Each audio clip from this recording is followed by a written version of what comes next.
देखिए, सभी बड़ी उपलब्धि है, कोई भी छोटी उपलब्धि नहीं इन 8 वर्षों में। अगर आप 8 वर्षों में देखें तो एक तो जैसे मैंने बताया कि राम मंदिर का मामला भी है, 370 भी है, फिर गांवों तक क्या बोलते हैं इसको, कनेक्टिविटी यानी नेट की जो फैसिलिटी है, आज देश के अधिकांश गांव जुड़ चुके हैं। जो कभी लोग शायद सोचते नहीं थे,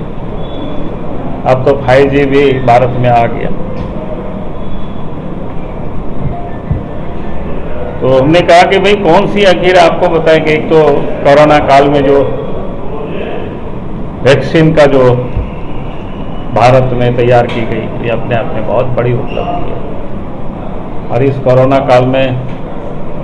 जहाँ 80 करोड़ लोगों को मुफ्त में अतिरिक्त 5% अनाज, जिसके हमने कहा कि 3 लाख, कितना हम बताए थे कभी, हाँ, 1,40,000 करोड़ रुपया का जो खाद्यान्न के क्षेत्र में, फिर जो हमने कहा कि 11 करोड़ किसानों को 1,80,000 करोड़ रुपया,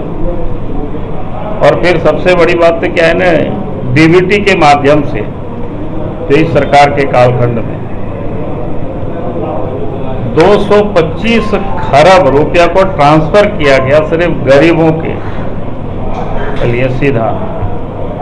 जो पहले होता था ना, उसकी बड़ी बंदरबांट होती थी पैसे की, कई विभाग का है, उसमें से जनधन खाता में भी, किसानों के खाता में भी, सब मिला के अगर उसको टोटलिटी में करो 225 खरब इन 8 वर्षों में लाभार्थी को सीधे उनके खाते में। तो ये अपने आप में एक यूनिक जिसको कह सकते हैं।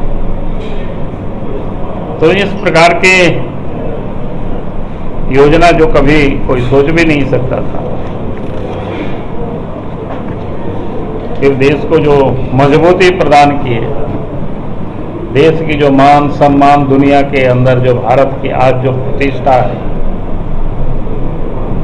वो मैं समझता हूँ कि उसका कोई जोड़ ही नहीं है। देखिए, सभी बड़ी उपलब्धि है, कोई भी छोटी उपलब्धि नहीं इन 8 वर्षों में। अगर आप 8 वर्षों में देखें तो एक तो जैसे मैंने बताया कि राम मंदिर का मामला भी है, 370 भी है, फिर गांवों तक क्या बोलते हैं इसको, कनेक्टिविटी यानी नेट की जो फैसिलिटी है, आज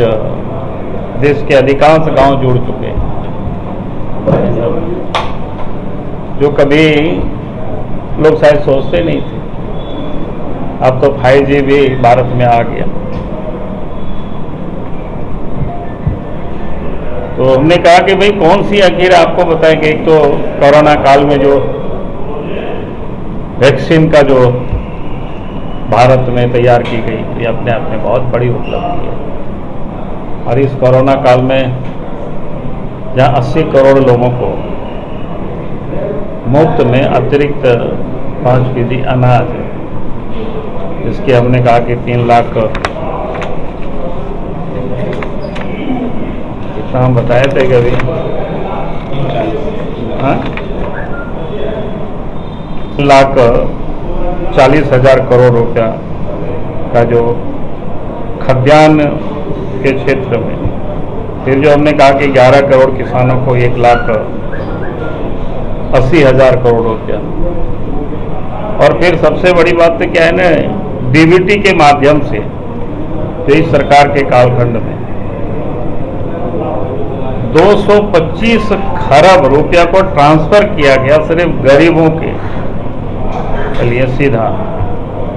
जो पहले होता था ना, उसकी बड़ी बंदरबांट होती थी पैसे की, कई विभाग का है, उसमें से जनधन खाता में भी, किसानों के खाता में भी, सब मिला के अगर उसको टोटलिटी में करो 225 खरब इन 8 वर्षों में लाभार्थी को सीधे उनके खाते में। तो ये अपने आप में एक यूनिक जिसको कह सकते हैं। तो इस प्रकार के